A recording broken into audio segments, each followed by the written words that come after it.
JNU में पनप रही वामपंथी विचारधारा से तो देश परिचित है, लेकिन उसी सिस्टम में दशकों से मौजूद निवेदिता मेनन, जो खुद को लिबरल फेमिनिस्ट बताती रही हैं, उनका इतिहास भी उतना ही विवादित रहा है। 2017 में राय सरकार द्वारा फेसबुक पर जारी की गई एक सूची में कई प्रोफेसरों पर महिला छात्रों के साथ यौन उत्पीड़न के आरोप लगाए गए थे। कई पीड़ित महिलाएं जो कानूनी कार्रवाई से डरती थी, गुमनाम रूप से अपनी आपबीती साझा कर रही थी। लेकिन हार्वे विंस्टीन जैसे मामलों के बाद जब दुनिया भर में महिलाएं हिम्मत कर सच बोलने लगी, उसी समय भारत में खुद को फेमिनिज्म का झंडाबरदार बताने वाले कुछ लोग इन आवाजों को दबाने में लगे दिखे और उस विवादित सूची में निवेदिता मेनन का नाम भी शामिल था। 2017 में ही निवेदिता मेनन पर आरोप लगा कि उन्होंने चयन समिति के एक निर्णय पर हस्ताक्षर करने से इनकार कर दिया, ये कहते हुए कि दलित उम्मीदवार अंग्रेजी में अच्छे नहीं हैं।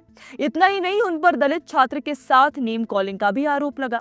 हालांकि चयन समिति, SC/ST ऑब्जर्वर और जेएनयू प्रशासन ने उनकी आपत्ति को खारिज करते हुए उस उम्मीदवार की नियुक्ति सुनिश्चित की। दिलचस्प बात यह है कि खुद को नारीवादी कहने वाली मेनन ने अपनी किताब सीइंग लाइक अ फेमिनिस्ट में लिखा कि एकेडमिक माहौल में यौन उत्पीड़न की परिभाषा अलग होनी चाहिए, क्योंकि युवा छात्रों पर शिक्षकों की टिप्पणियों का गहरा असर होता है। लेकिन सवाल यही है, जो बात दूसरों को सिखाई जाए, क्या उसे खुद पर भी लागू किया गया?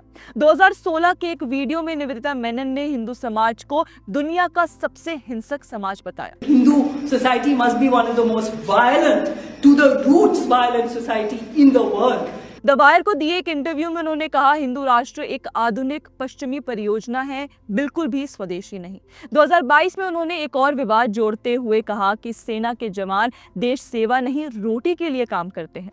सीए विरोधी प्रदर्शनों में अरुंधति रॉय और योगेंद्र यादव के गैंग के साथ सक्रिय दिखाई देने वाली मेनन ने पुलिस पर सवाल उठाते हुए यहां तक कहा कि क्या पुलिस हिंदू राष्ट्र की निजी सेना है?